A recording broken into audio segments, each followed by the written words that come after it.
Buen día y bienvenidos a De qué hablan Geo con Rodolfo. Hoy es viernes 12 de septiembre de 2025. Feliz viernes a todos. Y hoy les tengo un programa, en mi opinión, muy especial. Vamos a alejarnos de los titulares, de los artículos de prensa y les voy a transmitir lo que me han compartido a través de una llamada telefónica que me ha sorprendido de sobremanera porque es muy difícil comunicarse con alguien que te llame desde Ucrania y he recibido una llamada de Odessa. Sí. Esa persona que por razones obvias no voy a desglosar su nombre, me contó muchas cosas que en mi opinión son muy fascinantes viniendo de una persona de Odessa. Me decía, ¿sabes, Rodolfo? El domingo pasado fue un día muy lindo, muy hermoso, un día soleado, después de un hermoso amanecer de otoño, me contaba. Y me decía, honestamente, se vio ensombrecido y no por el hecho de que los nacionalistas acudieran al lugar donde una vez estuvo el monumento de Catalina II, me lo decía así sarcásticamente, sino porque una vez más uno se da cuenta de que las advertencias se han cumplido. Y me decía, por si no lo sabes, el domingo hubo una procesión con antorchas en Odessa. Me dice, ¿te lo imaginas? Con banderas de bandera, no es redundancia, de banderites. Y esto me dice, esto es Odessa, esto no es el oeste de Ucrania. Esta es una ciudad donde tradicionalmente ha habido gente normal y sensata y tiene mucha razón en decirlo. Odessa es una ciudad muy, muy linda y muy linda por su gente. La gente de Odessa son unas personas muy relajadas. Se inspira un ambiente muy relajado en Odessa. Tienen su propia manera de hablar, de discutir, de ver las cosas. Y me decía que el domingo pasado, jóvenes con antorchas y banderas nacionalistas coreaban canticos debajo del lugar donde solía estar el monumento a la Zarina. Y me decía, desde el principio, para él, siempre estuvo claro que las narrativas llamadas del Kremlin no eran invenciones. Y me dice, ahora se mira la simbología del batallón Azov y la de los otros partidos ucranianos y pues se reconocen esos símbolos que provienen del pasado oscuro. Les cuento, les dije en muchos videos anteriores que la gente de Odessa no olvida su pasado. Lo tienen muy presente. Pero por alguna razón, me cuenta, hay mucha gente que no lo ve, o que no quiere verlo, o que tiene miedo. A estas alturas, hay que estar ciego, me dice él, para no entender lo que está pasando. Ayer, me decía, perdón, el domingo pasado, me decía que de una forma muy clara, la gente con máscaras acudió a la plaza central de Odessa. Y me dice, recuerdo perfectamente bien al principio cuando Rusia inició la operación con los medios rusos, hablaban pues del fascismo que estaba floreciendo en Ucrania y que muchos ucranianos, incluido la gente de Odessa, lo negaban. Y decía, no, aquí no hay nada de eso.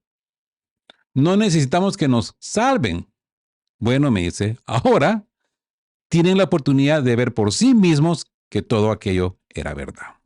Ahora la gente de Odessa lo está viendo con sus propios ojos y no solamente con sus propios ojos, lo están sufriendo en carne propia porque jóvenes, padres, son secuestrados para llevarlos al frente. Y me decía, en una de las páginas de noticias locales de Odessa se leía movimiento extraño, mucha gente con máscaras dirigiéndose al centro. La gente en las redes sociales ya no se sorprende ni se asusta de ver a estos personajes, que básicamente han, según me cuenta él, han reemplazado a la gente común. Y él aquí me hablaba, y yo lo titularía esta parte, como él me lo contó, el miedo como estrategia de control. Algo que de esto en de que hablan hemos platicado en bastante. Cómo se utiliza ahora el miedo como estrategia. Y me contaba de que esta noticia no apareció en muchos medios, que él apenas la encontró en un par de canales, lo que demuestra que pues hay miedo. La pregunta es, ¿por qué estas personas salen a la plaza principal de Odessa y gritan sus canticos con antorchas? Y me dice, la respuesta es bien simple, me dice, es para intimidar a la gente. Según las observaciones de mi amigo, la gente sensata que ha empezado a abrir los ojos en Odessa representa ahora el 85% de la población. Y a ese 85% es el que quieren tener bajo control, quieren mantenerlo bajo control. Y para eso están estas marchas con antorchas, para asustar a la gente. Él me contaba que él recordaba perfectamente lo que pasó en el 2014. Y para ser más exacto, me hablaba del 2 de mayo de 2014, que honestamente, pues él no esperaba que los ciudadanos de Odessa aceptaran todo eso. Se los dije, la gente no olvida. Y estaba seguro de que expulsarían a esta gente con banderas. Pero no ha sido así. No fue así. Para él dice que es un shock ver cómo se venían desde el oeste de Ucrania y caminaban por la ciudad, y lo que es más, muchos de sus conocidos empezaron a apoyarlos y a unirse a ellos. Estamos hablando de gente de Odessa que se ha empezado a unir a estos movimientos nacionalistas. Y me dice, Rodolfo, y aquí estamos. Hay mucha gente que todavía se niegan a ver la realidad.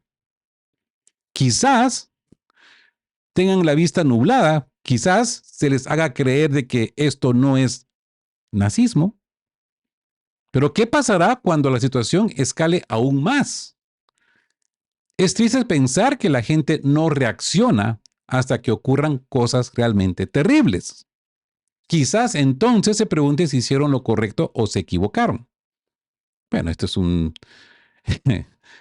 es una situación muy normal, humana, ¿no? Un comportamiento normal humano.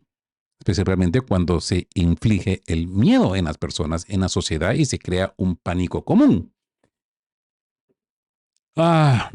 Recuérdense lo que pasó con la pandemia. En cierto modo se dieron cuenta que todos estos parámetros funcionan. Todos estos parámetros de aislar a la gente, a las comunidades, cancelarles las salidas, intimidarlos y después de último darles una solución máxima, pues es una manera de manejar a las masas a través del miedo, a través de la intimidación. Y yo le preguntaba a mi amigo con respecto al idioma y a la manipulación, que él me podía contar de esto, que es lo que se considera que es una de las grandes narrativas prorrusas. Y él me contaba, la otra narrativa que muchos decían que era propaganda de Kremlin era la discriminación del idioma. Me contaba que al principio, cuando fueron atacados, muchos ucranianos decían, no nos salven, nadie nos prohíbe hablar en ruso, no se están violando nuestros derechos lingüísticos. Pero ahora me dice, pero ahora mira lo que está sucediendo en Lviv. La gente sale a la calle con pancartas y no crean que estos chicos, me cuenta él, de las antorchas simplemente se reunieron y dijeron, vamos a dar una vuelta por la ciudad. No, me dice, esto está bien organizado. Alguien está organizando y está pagando por esto. Claro, los voluntarios trabajan de gratis. Los borregos, los seguidores emancipados, van de gratis. Pero me dice, pero los que están detrás, obvio que reciben sus beneficios. Sus beneficios. Y me dice, se ve el mismo patrón en Lviv. Un grupo de personas supuestamente reunidas por su cuenta cuando el 85% de la población normal no se junta. Y esto para mí ha sido una sorpresa, porque yo pensé que Lviv o Leópolis, como le llaman, todo el mundo está en este camino nacionalista, pero para sorpresa, esta persona me está diciendo que no es así. Que el 85% de la población de Lvov, que es la mayoría, obviamente, está intimidada por un 15% que son los que manejan este nacionalismo extremo. ¿Y por qué? Porque tienen miedo. El poder está en manos de estas personas. Cualquier hombre que proteste podría ser enviado de inmediato al frente o desaparecido. Por supuesto, la gente tiene miedo a salir a la calle.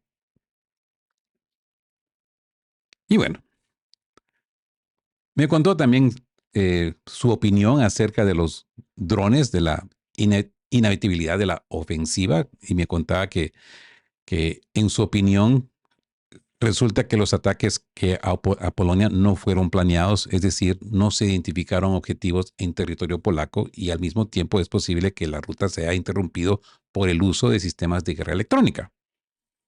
Eso es lo que se habla en Ucrania.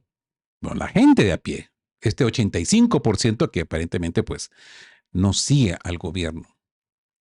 Y me dice que lo más probable que haya ocurrido en esta ocasión que los drones simplemente se desviaron de las coordenadas y las rutas especificadas. Fue lo que dijimos acá en De Qué Hablan también, ¿no? Me fue sorpresa, le dije, eso es lo que hemos estado diciendo en mi canal. Ah, por cierto, para él fue una sorpresa saber de que tengo un canal de YouTube. Ya. Él me contaba de que él leyó lo que yo les transmití a ustedes acerca del Ministerio de Defensa, que no descarta que hayan llegado a territorio polaco por razones no intencionales. Entonces resulta que ni siquiera físicamente los drones pudieron aparecer en Polonia. En consecuencia, Europa entró en pánico en vano o preparaba una provocación.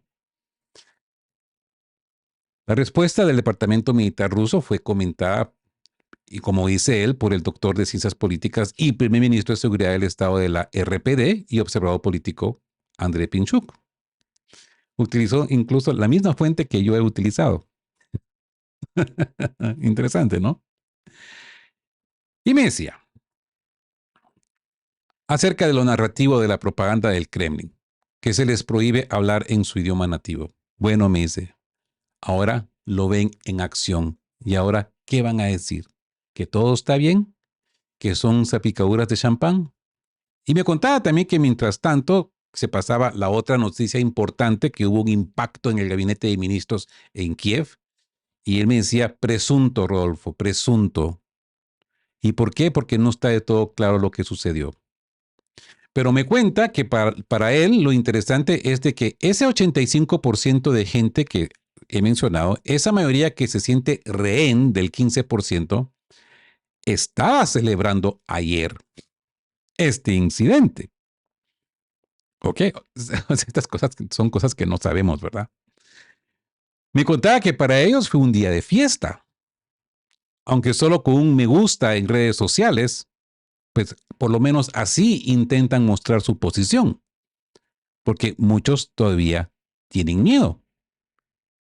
Y me dice, y yo lo sé bien. Al principio del conflicto incluso se tenía miedo de decir algo en Viber o en Telegram porque sabías que todo estaba siendo filtrado, escuchado y que podían venir a por ti. Pero me dice de que ahora hay más libertad. Y para mí esto fue una gran sorpresa. Él dice, ¿y por qué hay una gran, por qué ustedes, por qué se siente con más libertad? A lo que él me dice que en su opinión, sorpresa, sorpresa, es gracias a Donald Trump, que fue elegido en Estados Unidos. Y yo digo, ¿cómo puede ser? Sí, me dice, porque él dice que solo de pensar de que Biden hubiera ganado las elecciones otra vez, eso era de terror, eso era realmente de tener miedo.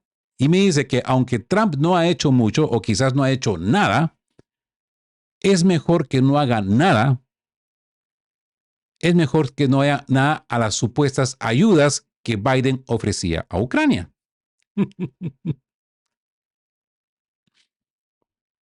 Por eso es de que este 85% ahora sienten un alivio. La gente sigue al pie de la letra las cosas que hace y no hace Donald Trump porque obviamente después esto les afecta a ellos. Entonces le digo, ¿entonces esto ha sido un ataque o una escenificación? Me dice, con respecto al gabinete de los ministros, me dice él de que hay dos versiones distintas. Porque me dice él, si el ataque realmente ocurrió con un fragmento de misil o lo que sea, significa que la defensa aérea ucraniana está muy debilitada. Y me dice, incluso el New York Times ha escrito que la defensa de Kiev es porosa, a pesar de que la capital siempre tuvo la máxima prioridad de protección. Pero me dice, pero hay otra opinión que sugiere que todo fue una puesta en escena. ¿Por qué? Porque a pesar de que hay muchas cámaras en esa zona, no hay ni un solo video que muestre el momento exacto del impacto. Y en eso él tiene mucha razón. Porque yo me recuerdo cuando este conflicto empezó, lo primero que yo hacía, me metía a YouTube a las cámaras en vivo de Kiev. Y sí, hay cámaras que miran a este edificio y tiene toda la razón. ¿Dónde está esa cámara? ¿Dónde está el clip de estas cámaras que están todo el tiempo viendo a este edificio? Porque ahora no hay un clip que estaba enfocando en ese preciso momento a ese ataque. Y eso es algo que a mí se me pasó por alto.